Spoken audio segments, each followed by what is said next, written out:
اعوذ باللہ من الشیطان الرجیم بسم اللہ الرحمن الرحیم الحمد للہ والصلاة علی اہلہ واللعن لعلہ اما بعد السلام علیکم یا خزان العلم۔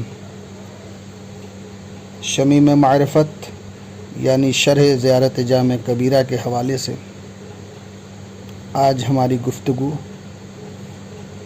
امام کے اس فقرے پر ہوگی جس میں مولا ارشاد فرما رہے ہیں، اے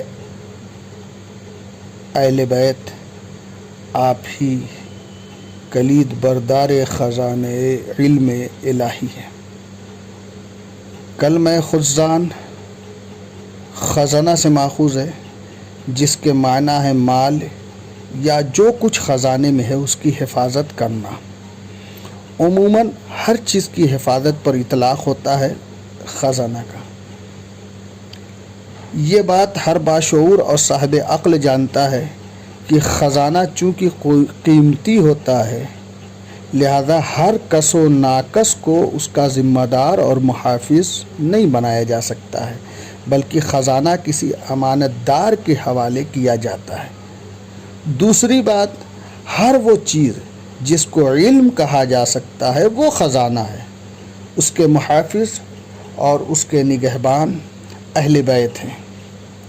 امام محمد باقر علیہ السلام نے ارشاد فرمایا، مشرق و مغرب میں اگر کہیں کچھ بھی صحیح علم ملتا ہے تو وہ ہم اہل بیت سے حاصل کیا ہو گیا ہے۔ تیسری بات، خزانہ ہمیشہ پوشیدہ رہتا ہے، ہر آدمی اس سے باخبر نہیں ہوتا، ہر آدمی اس کو جانتا نہیں ہے۔ امام جعفر صادق علیہ السلام نے ارشاد فرمایا، ہمارے علم کا تحمل نہ ملک مقرب کر سکتا ہے، نہ نبی مرسل اور نہ ہی مومن۔ سوال ہوا کہ پھر کون ہے؟ امام نے فرمایا، صرف ہم اہل بیت۔ ایک چوتھی چیز خزانے کے حوالے سے، خزانہ دار خزانے میں موجود ہر شے اور ہر چیز سے باخبر ہوتا ہے۔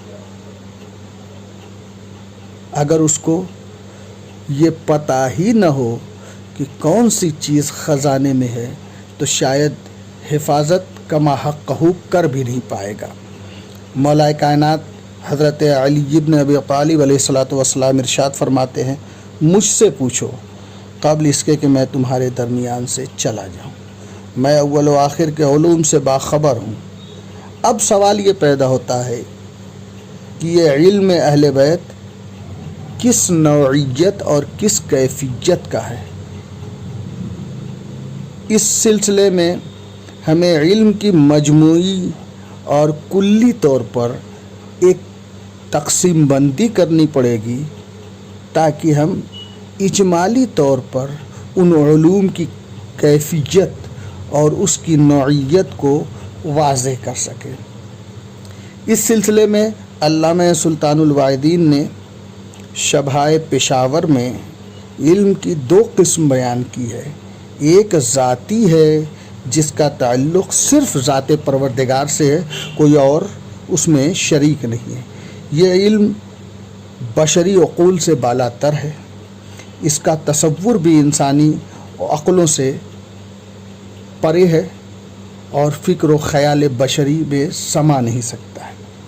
دوسری قسم عارضی ہے جس کے دو شعبے ہیں، ایک وہ جو اسکولوں اور مدرسوں اور کالجوں میں اساتذہ کے سامنے زانوِ ادب طے کرنے کے بعد حاصل کرتا ہے انسان، اس کو علم اکتسابی کہتے ہیں۔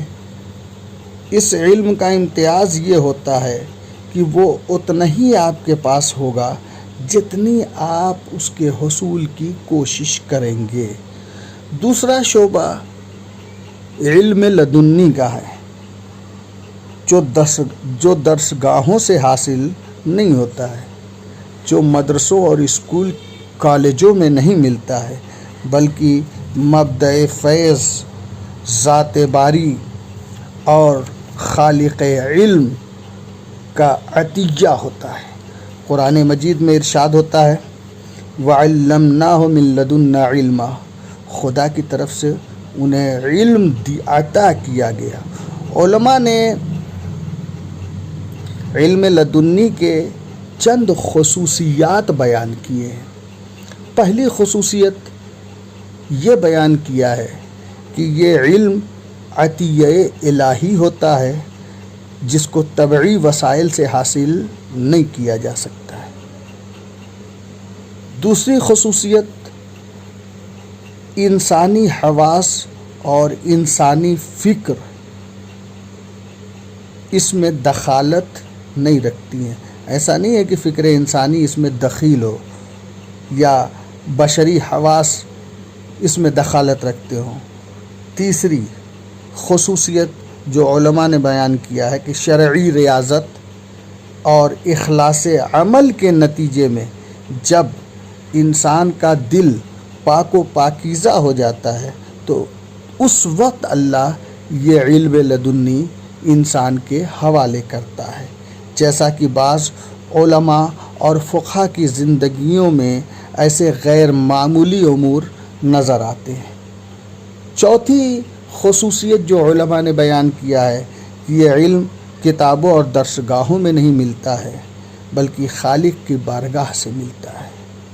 علم لدنی میں متعلم و معلم کے درمیان کسی قسم کا واسطہ اور ذریعہ ہونا ضروری نہیں ہے۔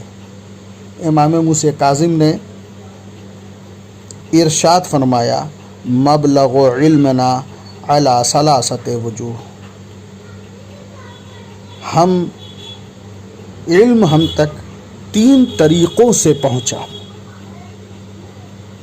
ماضٍ و غابر و حادث، گزشتہ، آئندہ اور حادث۔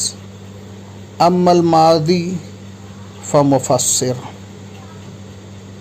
علم گزشتہ ہمارے لیے تفسیر و تشریح شدہ ہے، مفسر۔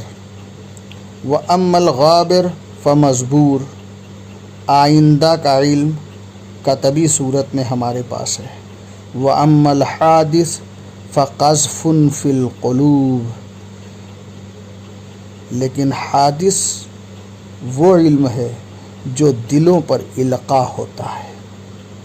وَنَقَرٌ فِي الْأَسْمَاعِ، اور کانوں کے ذریعے ہم تک پہنچتا ہے۔ ہوا افضل علمنا، یہ ہمارا افضل ترین علم ہے۔ لا نبی بعد نبینا، جبکہ ہمارے بعد کوئی نبی آنے والا نہیں ہے۔ امام جعفر صادق علیہ السلام سے جب آیہ کریمہ عندہ علم من الکتاب کے حوالے سے سوال ہوا تو آپ نے فرمایا فَفَرَّجَ أَبُو عَبْدِ اللَّهِ بَيْنَ أَصَابِعِهِ، امام نے اپنی انگلیوں کے درمیان فاصلہ پھیلا دیا انگلیوں کو۔ فَوَضَعَ فِي صَدْرِهِ، اور سینے پر رکھا۔ ثم قال، پھر فرمایا وعندنا واللہ علم الکتاب کلہ، بخدا ہمارے پاس پوری کتاب کا علم ہے۔ امام محمد باقر علیہ السلام سے نے ارشاد فرمایا واللہ انا لخزان اللہ فی سمائہ و ارضہ، بخدا ہم ہی زمین و آسمان میں اللہ کے خزانہ دار ہیں۔ لا علی ذہب وعلی فضہ، یہ خزانہ سونے اور چاندی کا نہیں ہے بلکہ علم خدا ہے۔ ایک دوسرے مقام پر امام محمد باقر علیہ السلام نے نہایت ہی لطیف انداز میں علم ائمہ کی نوعیت اور کیفیت کو بیان فرمایا ہے۔ ارشاد فرماتے ہیں یمسون الثماد، لوگ رطوبتوں کو چاٹ رہے ہیں۔ وَيَدَعُونَ النَّهْرَ الْعَظِيمَ، اور اس عظیم نہر سے منہ پھیر لیے ہیں۔ قیل لہ، مولا سے فرمایا گیا، کا سوال کیا گیا، وَمَن النَّهْرُ الْعَظِيمُ، وہ نہر عظیم کیا ہے جس سے دنیا نے منہ پھیر لیا؟ قال رسول اللہ والعلم الذي اعطاه اللہ، فرمایا مولا نے، وہ نہر عظیم رسول خدا اور وہ علم ہے جو اللہ نے انہیں عطا کیا تھا۔ ان اللہ عز وجل جمع لمحمد، اللہ تعالیٰ نے محمد صلی اللہ علیہ وآلہ وسلم کے لیے تمام انبیاء کی سنتوں کو جمع کر دیا تھا، آدم سے لے کے ان دم اس وقت تک جو محمد کا دور تھا، رسول خدا کے دور تک کے جتنے بھی انبیاء تھے، ان تمام انبیاء کی سنتوں کو نبی کے لیے اکٹھا کر دیا تھا۔ وَمَا تِلْكَ السُّنَنُ، چاہنے والوں نے پوچھا مولا وہ سنتیں کیا تھی؟ قال علم النبیین بِأَثْرِهِ، وہ سنتیں انبیاء کا کل علم تھا۔ وَإِنَّ رَسُولَ اللَّهِ سَيَّرَ ذَلِكَ كُلَّهُ عِنْدَ امیر المومنین، اور رسول خدا نے وہ انبیاء کی سنت جو بصورت علم نبی کے حوالے کی گئی تھی، اس علم کو نبی نے اپنے بعد مولا کائنات کے حوالے کر دیا۔ عالم اسرار خلقت، خالق نہج البلاغہ حضرت علی بن ابی طالب علیہ الصلاۃ والسلام نے ارشاد فرمایا، الا وَإِنَّ أَهْلُ الْبَيْتِ مِنْ عِلْمِ اللَّهِ عَلِمْنَا، آگاہ ہو جاؤ، ہم اہل بیت نے علم خدا سے علم لیا ہے۔ وَبِحُکْمِ اللَّهِ حَكَمْنَا، حکم پروردگار سے ہم کسی چیز کا حکم کرتے ہیں۔ مِنْ قَوْلِ صَادِقٍ سَمِعْنَا، ہم نے جھوٹوں سے نہیں سنا ہے، سچوں سے سنا ہے۔